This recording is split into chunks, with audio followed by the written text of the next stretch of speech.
Hi guys, magandang araw. Samahan niyo po akong suriin at talakayin ang tungkol sa animismo sa mga paniniwala at relihiyon ng mga sinaunang tao sa Pilipinas kung saan sila ay sumasamba sa mga bundok, bulkan, kagubatan, puno, bato at mga hayop. Ito ay isang relihiyon kung saan paniniwalaan ang mga bagay sa kalikasan ay kinapapaluban ng espiritu. Let's watch this. Heograpiyang pantao ng Timog Silangang Asya. Sistemang pananampalataya, ang animismo.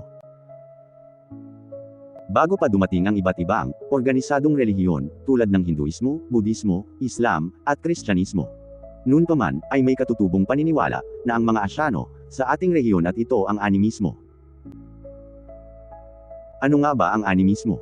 Animismo, ito ay mula sa salitang Latin na anima, na ibig sabihin ay kaluluwa o espiritu. Isang katutubong relihiyon. Ang mga tagasunod nito ay naniniwala na ang daigdig ay pinaninirahan ng espiritu o makapangyarihang puwersa.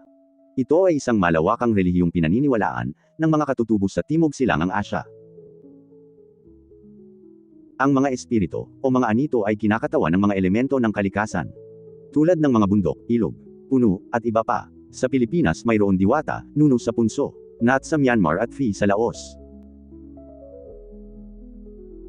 Naniniwala ang mga tagasunod ng animismo na ang mga ito ay may bisa at kapangyarihan, at kailangang alayan at dasalan upang magkaroon ng proteksyon at biyaya. Maging ang paggamit ng anting-anting upang maligtas sa kapahamakan. May mga espiritu na itinuturing na mabubuti, at mayroon ding masasamang espiritu, kaya't mahalaga ang mga ritual at pagsamba, para mapanatili ang harmonya sa kalikasan at makamit ang kanilang mga kagustuhan. Upang makausap ang espiritu, kailangan ng tagapamagitan. Sa Pilipinas mayroon tayong tinatawag na Katalonan sa Katagalugan, at Babaylan sa Bisaya, isang taong tagapamagitan, o mga nagiging tulay, sa pagitan ng tao at mga espiritu na karaniwang babae. Tungkulin na iparating ang mga hiling ng mga tao sa mga Diyos at espiritu, at maging tagapamagitan sa mga ritual at seremonya. May tagapamagitan na isang lalaki na nakadamit na pambabae. Ito ang Bayuguin, sa Pilipinas at Bisu sa Indonesia.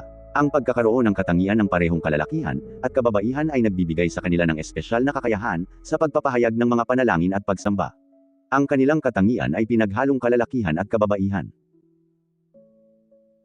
Sa kabuuan, ang animismo ay isang malalim na aspeto ng kultura at pananampalataya sa Timog Silangang Asya. Bagamat nagbago ang mga paniniwala at dumating ang iba't ibang relihiyon, nananatili pa rin ang mga elemento ng animismo sa mga ritual, paniniwala, at pagsamba ng mga tao sa rehiyon. Ito ay isang patunay sa pagkakaugnay ng tao sa kalikasan, at sa mga espiritu na naninirahan sa kanilang paligid. Ang sinaunang paniniwala sa Timog Silangang Asya, ang animismo. Thank you for watching guys. Bye bye.